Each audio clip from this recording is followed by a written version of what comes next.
I mean, there's not a ton Right. of guys here who are experienced in the Oklahoma State team, but you're talking up a West Virginia guy or two, and I'm like, you know what? I got to throw an Oklahoma State guy or two just because I do know I do know how impactful it was when he was quarterback. Granted, it didn't get us wins, but it helped out a little bit here and there. And that's for sure. And he got us a couple wins earlier on in the season against Arkansas, especially. That was kind of the game there where he has 9 total tackles. And it wasn't his most impactful game overall in amount of tackles, but it was the most impactful game where we won the game. So I'm going to take that for a victory there for sure. When it comes to coaching in the Big 12 here, that's where I've got to shout out Gundy. I think year in, year out, Gundy's got to be one of the top 3 coaches of the Big 12. Matt Campbell's up there. Kenny Dillingham's up there as well, too. But you mentioned Dave Aranda and so many others.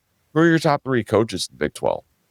It's interesting because it just kind of, to me, when I was making the list, I was like, how do I want to look at this? Do I want to look at, with a little bit more recent filter on it? And, because if I look, last season, that's going to affect Whittingham and Gundy, but their tenures have been so great that it's hard not to consider them, near the top of the Big 12. And you mentioned a lot of the other coaches that are really good, that are kind of more new to the league. When you talk Dillingham, Lance Leipold's done a good job at Kansas. Chris Kleiman's done a great job at Kansas State. I mean, Rich Rod's, probably had a Hall of Fame career, but, you can't really include him there because he hasn't done it in the Big 12 yet. He's just coming back to WVU for the first season. So I don't think I could put him in there, but I do want to, throw him a mention in there because I think he's had a great coaching career. But when I went and broke down the list, I decided, let's just go ahead and go at it kind of career-wise because, if I'm talking best coaches, I got to kind of look at the full body of work. And if I'm looking at the full body of work, Mike Gundy's number 1 for me. I'm not pandering when I say that either, just because I'm on your show, Cal, but definitely I've been a bit Mike Gundy fan for a while. Fans of the Country Roads webcast that listen to the show can vouch for me that I've always been a Mike Gundy supporter, and I think that he's got a good chance to turn things around, and I hope that he does. He's had such a great career there, Hall of Fame level career, what he's done in Stillwater. So I think you got to have Mike Gundy up there. And then Kyle Whittingham, I know, their first year in the conference didn't go as planned, but similar things you could say about Mike Gundy, you can say about Kyle Whittingham. He's been doing it forever and been doing it at a high level consistently forever. I love what he does culture-wise with his Utah programs, how physical they are every year in and year out. Even last year, not having a good season, it was still a team that you didn't want to play, the level of physicality and defense that they brought. So I like what he does culture-wise and how he's established it there at Utah for a long time. I think he's up there. And then 3 was hard because that's when you look at the list and you get all those coaches that I went through and named some of them there earlier, the Lance Leipolds, the Chris Kleiman's, the Kenny Dillinghams. And ultimately, that's the 2 that I was trying to decide between here was Chris Kleiman or Kenny Dillingham. I think Chris Kleiman, obviously great success at the FCS level with a really good program. Of course, it seems to always have great success there, North Dakota State, and then comes to Kansas State and has an excellent job here in, the 6 or 7 years he's been there now already. But I think if I had to pick between the 2, I would have to go Dillingham, just because of, goes back to what I mentioned briefly earlier, the state that the Arizona program was in when he took it over. I don't think anyone would have foreseen what he's done in the short amount of time that he's done it to get them to a college football playoff, as fast and as short order as he did here. And that no one, if you had a time machine and went back and asked, would have been able to see into the future and say, of the teams coming into the conference, Arizona State, that's going to be the one that gets to the CFP first.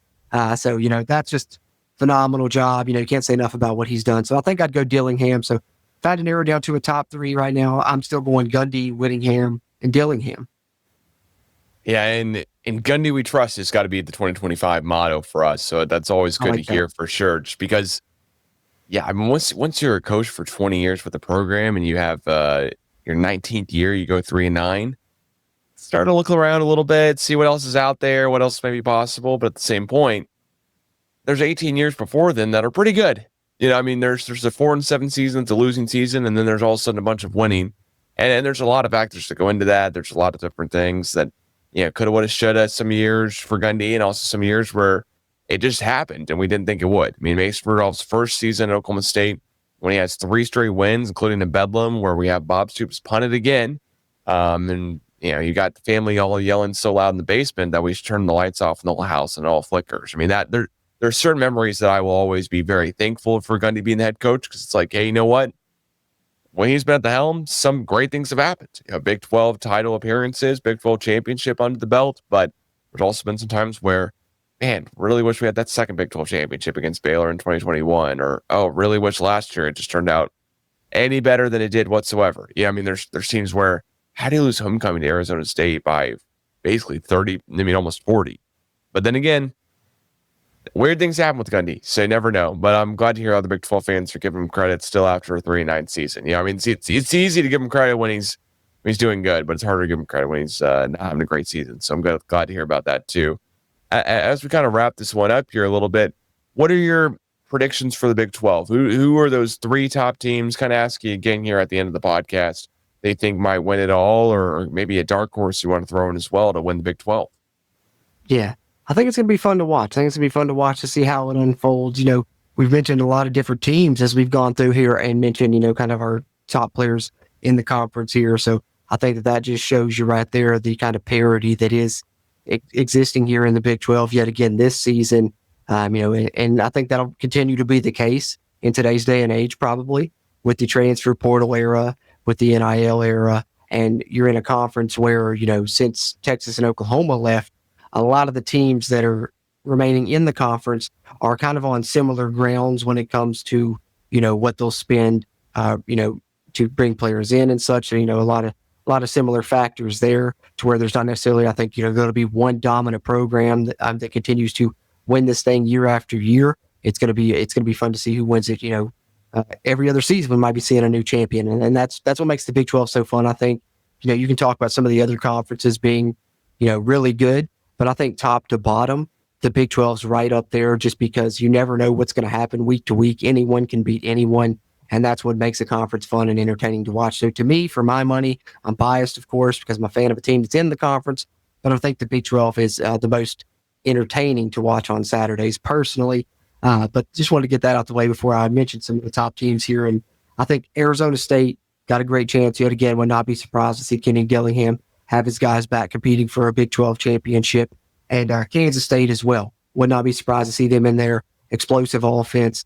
Avery Johnson, was young, molding into form. And that could be fun, right? If you get an Arizona State and Kansas State conference championship game, Kenny Dillingham versus Chris Kleiman, Avery Johnson versus Sam Levitt. That could be fun to watch. I would be up for that. But then I think beyond that, there's a lot of teams that you could throw into contention. I mentioned Texas Tech earlier. What they've done in the portal is impressive. Can that lead to wins on the field for them? They've been getting it done with Joe McGuire on the recruiting side of things, but it hasn't necessarily led to the success that I thought that they would hope that it would on the field. Maybe that finally they turn that corner and that happens this season. Colorado is a team to keep an eye on, as we mentioned earlier. Kansas with Jalen Daniels could sneak up on some people. Oklahoma State, like we said, can't count out Gundy. Who knows what they could be this season? Like I said, I expect him to bounce back. How big is that bounce back going to be? Could it be big enough that they compete for a conference title? I don't think I want to throw West Virginia necessarily into a conference contention discussion quite yet, just because it's so many different factors going into it that are up in the air with the new staff, complete roster overhaul, 50 plus transfers coming in, 20 some high school players, 70 new players, only returning basically 2 starters on the entire team. So it's kind of hard to do that. But, Rich Rod has gone on record of multiple media appearances he's made this offseason saying that's their goal, is to get it done in year one. They want to get this thing turned around and win as quickly as possible. So that's certainly what they're going after. And you never know what could happen, but it's just too up in the air for me to say they'll be a contender. But I'm certainly keeping an eye on them. Hopefully other teams in the conference will, and maybe I will surprise some people there. But I think if I'm throwing in a dark horse to go along with some of the other names that I mentioned there that could potentially be contenders, Arizona State and Kansas State, probably my top 2 favorites. But TCU would probably be my favorite dark horse. We've seen what they can do playing for a national championship just a couple of years ago. Had Josh Hoover up there in my top quarterbacks ranking. And, they just seem like they're the team that not a lot of people are talking about. So they may be my dark horse. But also, BYU had a really good start to the year last year.